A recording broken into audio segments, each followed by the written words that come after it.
Hey, everybody. Welcome back for our next conversation. That's part of our Empower-thon event as a fundraiser for the Parent Tween Foundation. Where are my words, Cheryl? Happy Monday. Happy Monday indeed. We are coming to you live with Cheryl Albright, who's down on the west coast of Florida. She is going to explain the alphabet soup after her name. But we're going to be talking here shortly about how to find meaningful occupations for parents and tweens. And I'm gonna take a bet that she's using the term occupation a little bit differently. So first of all, Cheryl, thank you for being with us. Oh, thank you for having me. So a little bit of housekeeping. We are streaming live to our private Facebook group, our YouTube channel, and our LinkedIn page. Now, if you have questions and you're able to tune in live and you'd like to engage with us as we chat, come on over to our Facebook group. It's simply Parent Tween Connection. I do have it open on my other monitor. So if you request to join and you answer at least one of the questions, I can bring you right in and we can chat with Cheryl while she's here with us live.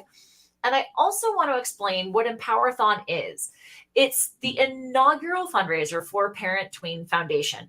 Parent Tween Foundation is the nonprofit charitable leg of the Parent Tween Connection, which is where parents go when they don't know where to go. We help parents find community and find the professionals who can help them help themselves and help them help their kids. So the Parent Tween Foundation fits right in between the parents and the professionals. And our goal is to help bridge the financial gap that so often exists between families and the help that they need. So Cheryl, thank you for being with us, as I said, and thank you especially for sharing of your time and your knowledge to help raise funds for Parent Tween Foundation. I appreciate it. Of course. Happy to do so.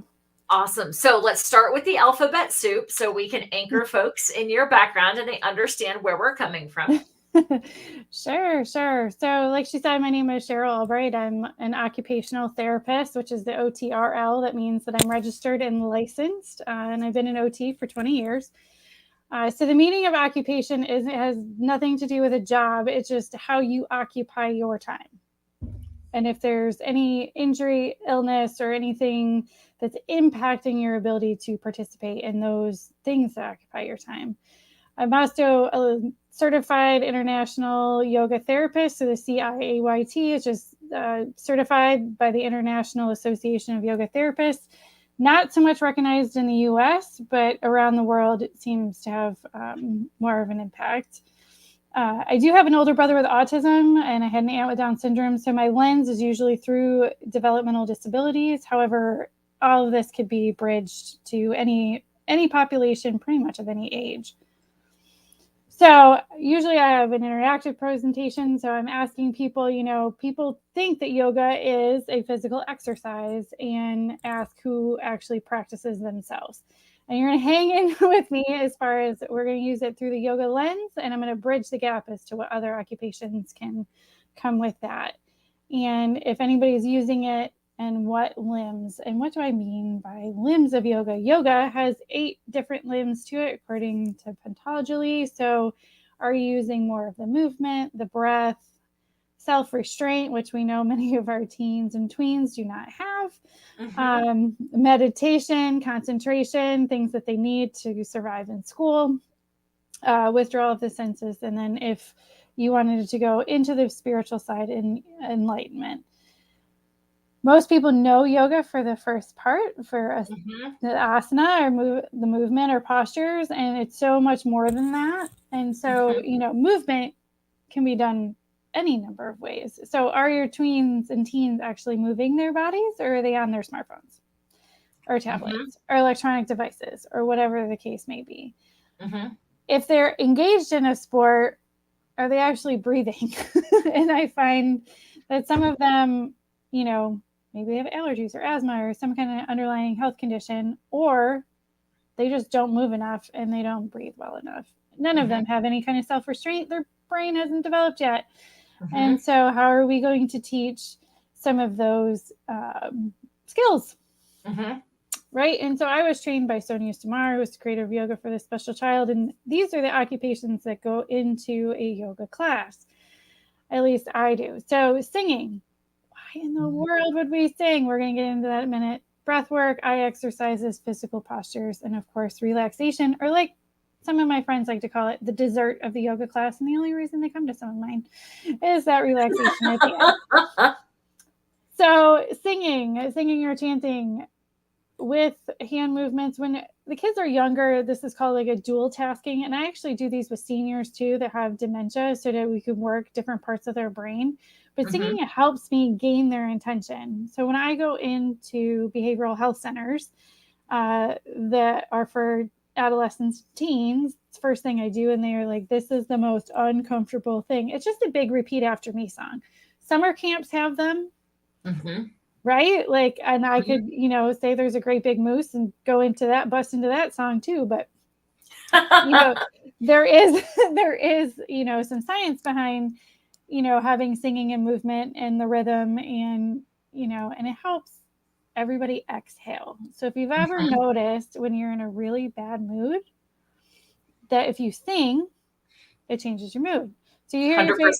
You hear your favorite song. So you don't like to sing Om Shanti? Okay, fine. Go sing your favorite song. And with teens, I just ask that, especially if they're impatient, keep it appropriate. If you need a song that has inappropriate words, do that on your own. Do that in the shower. Do that somewhere else. And I can certainly chat, or I can speak personally to the impact of music. I've been a musician my whole life, but it's only in the last 15 years or so that I actually started singing a lot. I was always an instrumentalist. I mean, granted, as a little girl, I sang. My mom was a musician. You have singing class in school or whatever.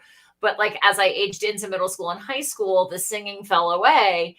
And it's definitely a different experience when the body is the instrument as opposed to just the breath work. There's still value to it, but it's a different kind of impact physiologically. Sure. And, the videos don't come up real well on StreamYard, but that's okay. This young man had no verbal language, but could sing some of the Sanskrit words. And so, I teach clinicians all the time, just because they're not speaking in sentences doesn't mean they can't make sounds. And getting them to repeat those sounds and what it does for auditory processing. And so I'm a huge proponent. Like I said, you don't like the Sanskrit, we'll sing something else. There is some impacts of, the benefits of using Sanskrit, and I won't go into I'm a big science nerd, so I like this kind of stuff, but the different frequencies that you can hit and the brainwave connections, and then just where your tongue hits the roof of the mouth and where it impacts your brain and development. Fascinating. Okay. I could spend an hour just on this slide, so we were going to keep on going. So the breathing exercises include the singing, but also it's a great coping skill that's always with you and requires no equipment. So once we can, improve our ability to breathe, you can get more blood to the areas of the brain that need it the most, like the frontal lobe that's not online with our teens. We kind of need that. And a stressed out parent doesn't have a frontal lobe either. So if you're chronically not sleeping and not taking care of yourself, and all of those things have a huge impact on your nervous system as well. So this isn't just for the kids, this is for the parents too. And I just say, if you're at a stoplight, do one of the breathing exercises. I do follow the work of Dr. B. Don't ask me to pronounce his last name. His first name is Sundar, and the creator of Prana Science. He is a scientist at the University of South Carolina, Charleston, that does research just on the breathing exercises involved with yoga. Wow. And so his stuff, the shortened version of the things that he has found is that it increases saliva production. And why would we care about that? Well, when you're in fight or flight, your mouth dries out. And so this is where we get our picky eaters.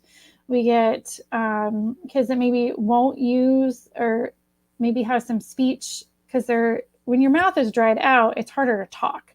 And so it could make it harder for, kids to have a conversation with you. They don't have to have a diagnosis or be nonverbal. Their nervous system is just not where it should be. And so I would say, try it. The next time you sing a song, what happens? Maybe you hum and then see what happens on the inside of your mouth. A lot of people are on a lot of medications these days, and I'm not for or against either way. It's just they do dry out your mouth, and so it makes food taste different. A lot of his research came out of chemo and people that had undergone cancer and now he's moved cancer treatments, and now he's moved on to autoimmune conditions. And so I would highly recommend checking out his stuff. And he knows I plug him all the time. That's awesome. The eye exercises. So there are eye movements. So if your teens and tweens are having difficulty with reading or writing, this is a perfect exercise or occupation to add to their back pocket. We have to be able to scan smoothly from left to right in a smooth pursuit. And when we're in any kind of fight or flight situation, we don't do that. So I always joke at this point in a presentation, like the roads in Florida. So if you know the roads here, you have to have fight or flight, and your eyes have to be like ping pong balls to survive the roads. However, we also have, and we have to be able to come down off of that, right? And so when we have fight or flight, it's to keep us alive. We don't need fight or flight in the middle of a classroom. We don't need fight or flight when you're sitting around watching TV. There's times where that should come down, and sometimes our nervous systems don't. So it's been proven that it helps improve letter recognition. So if any kind of reading or writing delay, any kind of learning disability, dyslexia, dysgraphia, these are beneficial for everybody. I've noticed as I've gotten older, like I was one of those teens that struggled with reading. It's not as much of a struggle now. And I don't know if I'm just older and can sit and focus a little bit longer than I could even in college. I don't know, but maybe it has something to do with these. We'll find out. Physical postures. This is what people think of when they think of yoga. So if you've got, there's a reason why the NBA and NFL and all the pro teams have a yoga practice. So if you've got an athlete, I always, LeBron James is on the Calm app now, for God's sake. He's got guided meditations out there. So, my tweens that I work with, I was like, well, if they do it, it must be cool. So let's go for it. It's usually where I can get some buy-in from athletes. Teens, sometimes if as long as they're not in a state of crisis, I can usually convince them that it's a good idea. Absolutely. And works on balance, and it combines all the things that they've done, prior to that. And then the yoga nidra or the deep relaxation. I choose this very carefully for different populations. Caveat to trauma, they don't tend to like the ones that are guided and saying paying attention to certain body parts. I was usually not a fan. So if we can stay with focus on your breath, if that's not accessible, can you focus on music and see it, or just even observe when your brain decides to wander off, and can you bring it back? And it's to keep them calm. So maybe that next time it's like they hit the pause button before they react to something. Exactly. So we'll go into a little bit of that too. And I always end with a closing affirmation, and it's just because kids don't hear enough positive things about themselves anymore. There's so much negativity with social media and comparison. And, if they can just take a minute, say something, even if they don't believe it, eventually over time, I hope they do, but just, I am peace, joy, love, light, whatever positive affirmation you want to stick in there. And it's a great way for them to know that the class is done too. It just establishes a routine, and it doesn't hurt if parents say it, because maybe you'll believe it as well. Absolutely. Can't argue with that. And listen, Tony Robbins would not be a billionaire if affirmations did not work. So here are some of the yoga philosophy that I kind of like to go into. So this is kind of why I like it for teens. The things to do or not to do, giving them some kind of framework of things that we don't like: not to be violent, don't lie, don't steal. When I talk to kids, I take out the don't. So I just put them what I want them to do instead of having that negation. So, the don't steal, it's just, be honest. Things like that. So, be clean.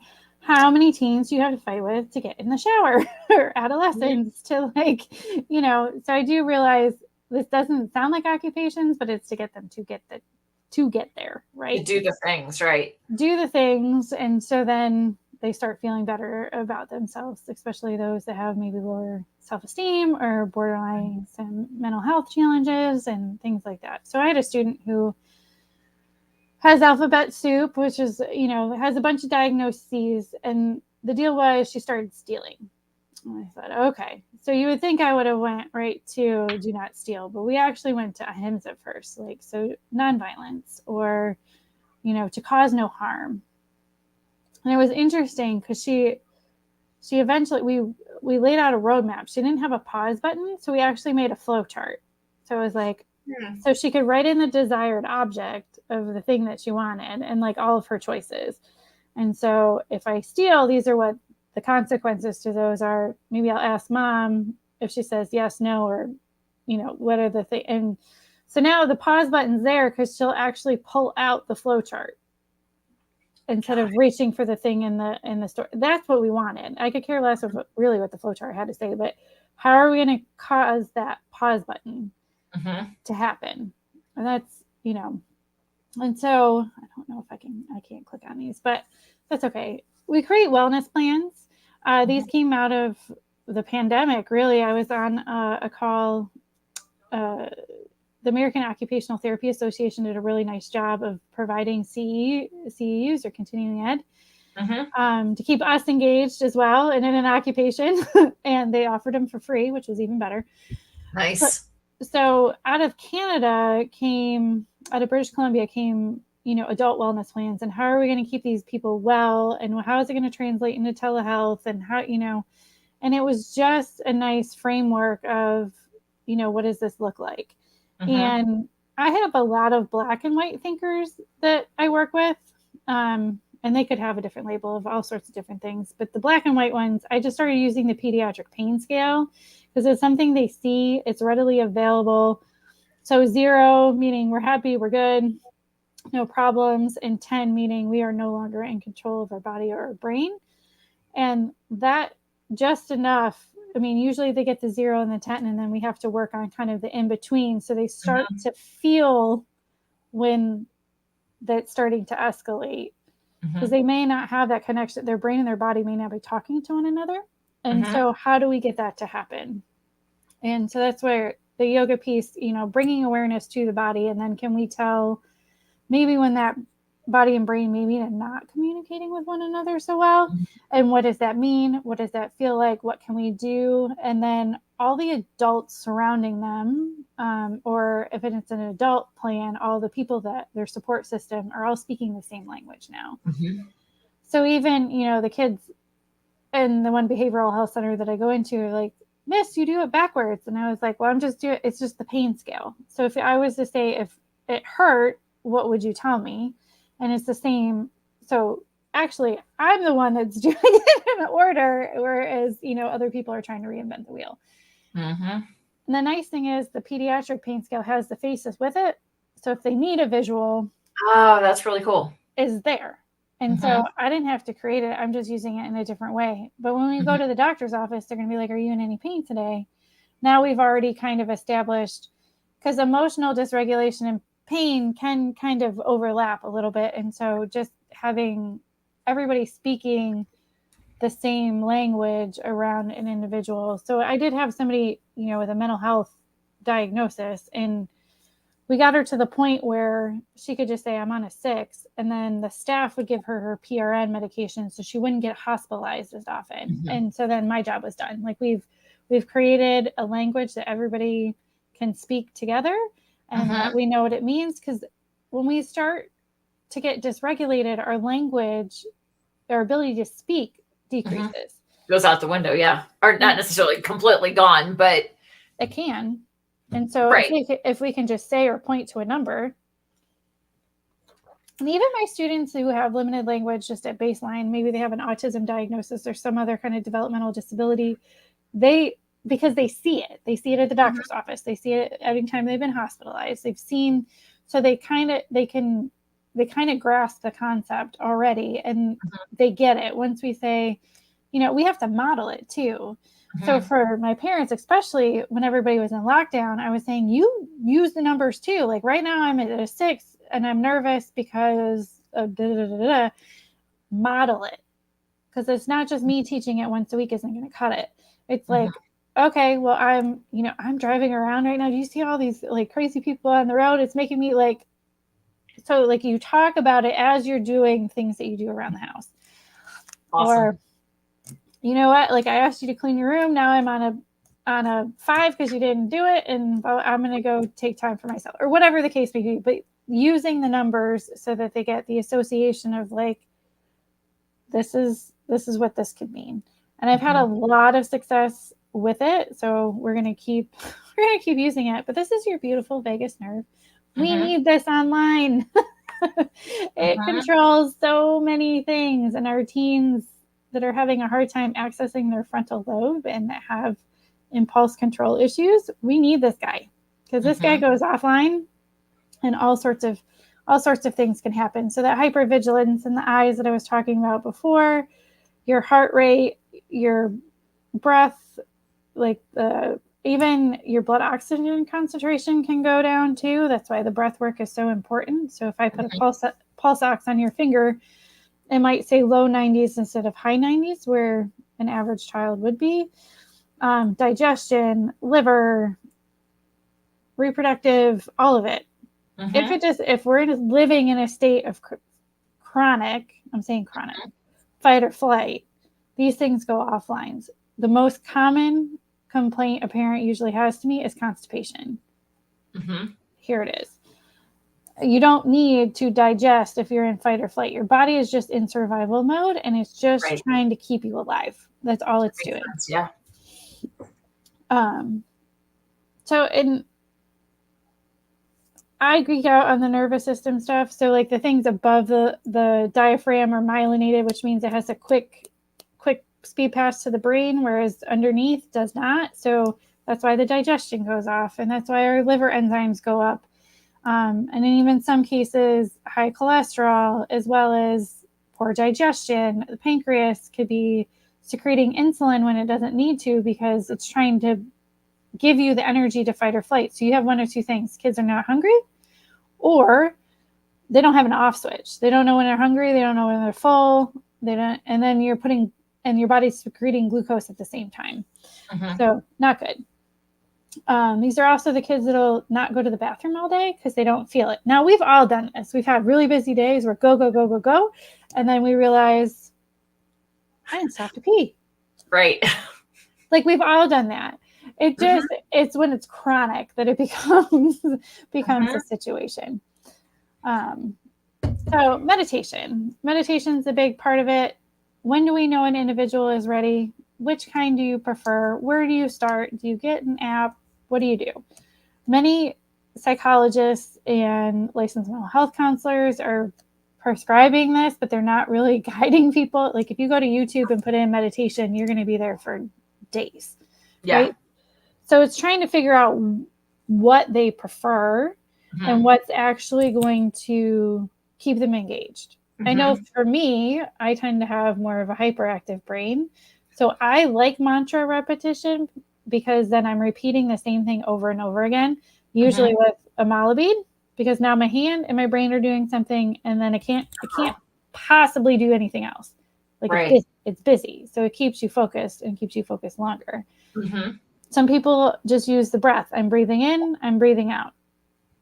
Literally 60 seconds. Start there. See what happens. You can do this at a stoplight. You can do this at you're waiting for your kid to come out of school. You don't have to have an hour, hours long and have to sit on a yoga mat and do all. No. You're waiting at the doctor's office. You're right. No kidding. It could be anywhere. And as long as we can, because the ultimate goal is to have your body in a still position with a prolonged attention on something. And isn't that what we want kids to do in school? We need them to sit and focus on the teacher. So if we can, get their minds in a good place, then, but like there's apps out there too. There's the Calm app. There's an Insight timer. Yeah, there's Headspace, I think is another one. Yeah, there's a ton of them now. So just pick one. Just the point is just do it. Like I don't care what it looks like, just go do it. So a little bit about trauma. I do have the ACE questionnaires in my intake packets now, which is the adverse childhood experiences. I don't actually look to see what happened. I just look at the score. So I know if we're at a 3 or a 4 or above, that we've had some things that have happened in our lives that maybe are not so pleasant, and that we need to work through some of those. So what can happen, and this is what I talk about chronic, over time, your body starts to not respond the way it's supposed to.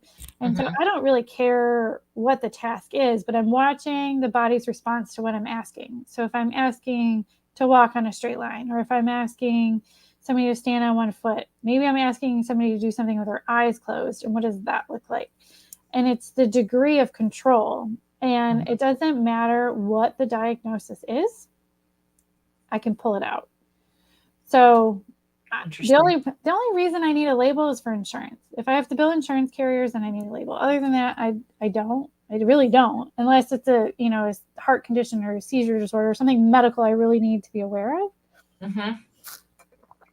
But it looks like a field sobriety check. Parents look at me like, what are you doing to my child?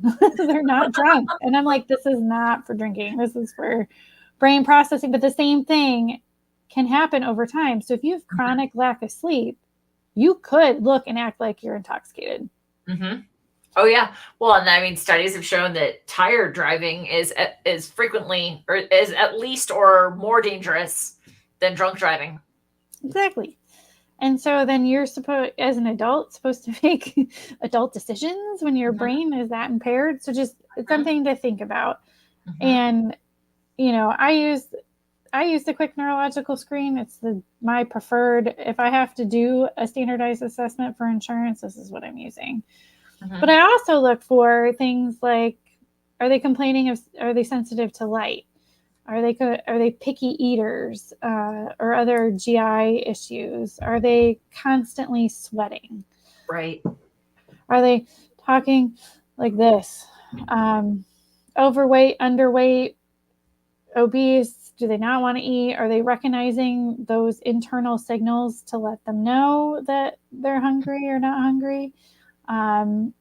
GI, again, decreased ability to urinate, sleep cycles, auditory processing. So like what, if they need directions repeated over and over again, and decreased social interaction. So if there's a stressful event, so think of something that happened, if you're an adult watching this, think of something stressful that happened in your life. You tend to shut down for a minute. Yep. You don't want to talk. You need to process it. And so the same thing happens with our teens and our tweens as they stop communicating. How was school? Fine. What'd you do? I don't know. And if that's out of the ordinary for them, then you raise an eyebrow. If this is typical for them, then I start to dig a little bit and be like, well, what's going on at school that we don't want to talk about it? And start those conversations. Right. So, how close is that lion? If I were to put a lion in your lap, how would you act? Right? And that same process happens regardless of the situation. So it doesn't have to be a lion. So maybe there's a test at school that's causing anxiety. Maybe there's some peer interactions that are not going well. Heaven forbid bullying. It could be online or in person, things like that. So just paying attention and knowing when they snap, it's not cognitive. So at this point, they're at a 10. They're no longer in control of their body or brain. It's not a cognitive choice. And the brain is really just there to keep them alive. So it's kind of like we have, like the lion is in their lap. Yeah. So trying to build that window of tolerance is really well, and I see that too, like even in like with the students that I work with in a test prep situation, right? Which many of them deal with a learning, like a neurodiversity or learning difficulty, and sitting down to take the test feels exactly that way because it feels like it's the lion hiding like around the corner. Because I mean, SAT and ACTs, like those are big impact, big deals in terms of like what their next steps look like. And so I love that you're talking about this, because it's the kinds of things that we can, if we can teach the kids to use earlier on to help with that self-regulation, like you talked about, like recognizing that they're dysregulated in some fashion, or that they're struggling, or that if they can anticipate that, they're going to feel like the lion is coming, or they can at least sense the lion is farther away. Like they know it's there, on the other side of the house, not when it walks into the room. Exactly. Right. And we've got these skills that can recognize it and then use these skills. It can absolutely, it compounds and becomes a skill that they can use for even bigger things down the road. Exactly. And so that's why I also throw in this, like what trauma can look like. Well, this also could look like autism or ADHD or any kind of neurodiversity. It's when this is out of the ordinary and these behaviors start to happen is more of what, I'm looking for as far as like trauma goes. I hear it a lot with individuals that were adopted or born addicted to a substance as well. We'll kind of go through those, but that was the ACE study that I had talked about earlier. And the biggest thing to get out of it is like nerves that fire together will wire together. Sure. So if they're continuing to stay in this fight or flight cycle, that gets intensified. If we can break out of that, more pathways can form. Mm-hmm. And here's the gray matter actually changes. Well, and for years they used to think that like, whatever like intellectual capacity you got to like by college, like that was it in your brain, like didn't actually generate new cells. But isn't science starting to show us that in fact we can develop new brain cells along the way? Yeah. So neuroplasticity exists until the end stages of dementia. Then we're kind of done. As far as, so something, think of people that have had a stroke and then we're able to get mobility back, or think of, that's a severe case, or you were in a car accident and you were able to rehabilitate yourself back to previous activity. And so, yes, and we're talking about child development. We want those pathways sooner than later so that your brain goes, oh yeah, we can do that. Like we do know what that means. And it's not, it's that pause that we're really, especially the teens and tweens that we're trying to create. And we also need to do it too. Because if we're quick to react when they do, how do we co-regulate? How do we, how are we able to do, like we have to do the thing too. Right. And that, and that's, it's always nice when parents like can do a yoga practice together of some form or another. I remember I had this family who was from India and I was like, do you ever meditate in front of your daughter? And they're like, oh, no. And I was like, start. Yeah, absolutely. You guys say you have a practice and you wait till she goes to bed. And I'm like, that's great. Keep doing your own. And can you demonstrate? Even if it's just for 30 seconds, like start small and then go from there. And you just build over time and see what happens. And so I use yoga as my framework to then get to the things that are off the mat. Sure. So how are we going to use those core skills with the limbs of yoga and then go, how are we going to live our life? How are we going to how are we going to use those things? Nobody is going to notice if you pause and take a breath in class. No one. Correct. Absolutely. No one. Well, and so many of the professionals that I engage with in an array of places where we support teens and tweens, things like pausing and breathing come up over and over and over again. And so I love the fact that like, you're saying, okay, first of all, recognize how it shows up in your body so that, again, we can recognize the lion a little farther away. And then obviously as a certified yoga therapist, you can bring in all 8 of those limbs, but any one of them individually can have an impact. Like just taking, like you said, nobody's going to notice that you take a deep breath. Nobody's going to notice that you stop and think momentarily about like the concept of nonviolence, right? Like those are things that can happen in your brain, even if they're not part of a full yoga practice, but then you take them and you put them all together and the impact can be even exponential, not just linear, right? Right. And then, they can engage in whatever occupations that they want because now they have the attention for it. They have the patience. They have the internal regulation piece. So whether it's a sport or a musical instrument or whatever it is that they, maybe they want to go to college and they're too afraid that they can't, it's not going to be, processed, they're not going to be able to do it or take the ACT, SATs. So any of those things are much better coping skills than some of the alternatives that our tweens will figure out. And I think that brings us back to the initial title of the talk that we offered today, which is how to find meaningful occupations, right? It's the things that allow you to be intentional and take those next steps of who do I want to be and how do I want to show up, like you were talking about, but also keeps them focused. So like for kids with neurodivergencies and like a lot of the disability world that you work with, it gives them tools to navigate in a world that isn't always friendly to them. Exactly. And so it's how you're never going to get I would love to say there'd be world peace sometime. That's probably not going to happen in my lifetime. We can hope. But what are we going to, and at that point, like, how do you not become part of that chaos? Like, how do you, show up for yourself and then other people and do the thing that you want to do? And how are you going to get from point A to point B if you're dysregulated? It doesn't. Absolutely. You can't. So how are we? And same thing with, parents and like the co-regulation, you still co-regulate. Mm-hmm. If you wake up on the wrong side of the bed, doesn't it seem like your teen is also cranky? Like, it's like, how do we, and you see that in marital partnerships too. Exactly. Awesome.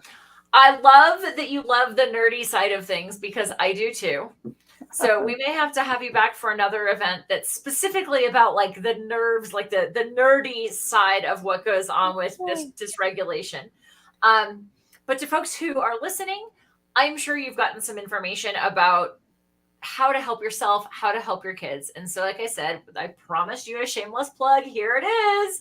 That if you got some good information from Cheryl's time today, follow the link in the description. It's in our Facebook, on YouTube, and on LinkedIn. You can find a link and say thank you by making a donation to Parent Tween Foundation.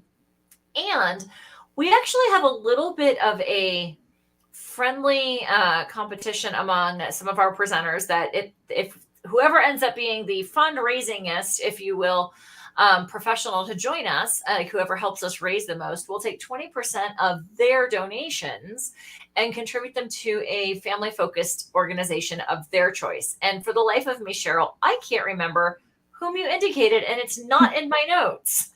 Oh, no. I had put the Global Autism Project. So you did. Yes, it is in the other notes. So yes, tell us a little bit about Global Autism Project, will you?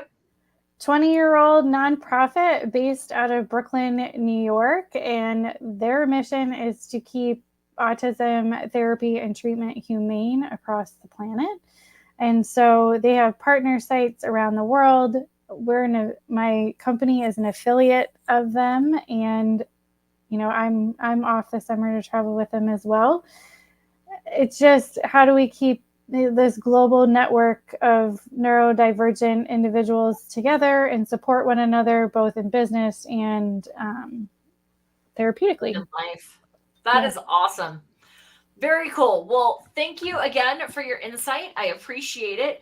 I love that anytime somebody comes in and challenges me to think in new ways, which is the case for just even the phrase occupation and the way that we use it. Because so many of us think about it like just what do I do at work? But like looking at everything that we do, as you defined it, as something that occupies our time and how all of this plays together. I've thoroughly enjoyed it. And I know I've gotten some information. So thank you.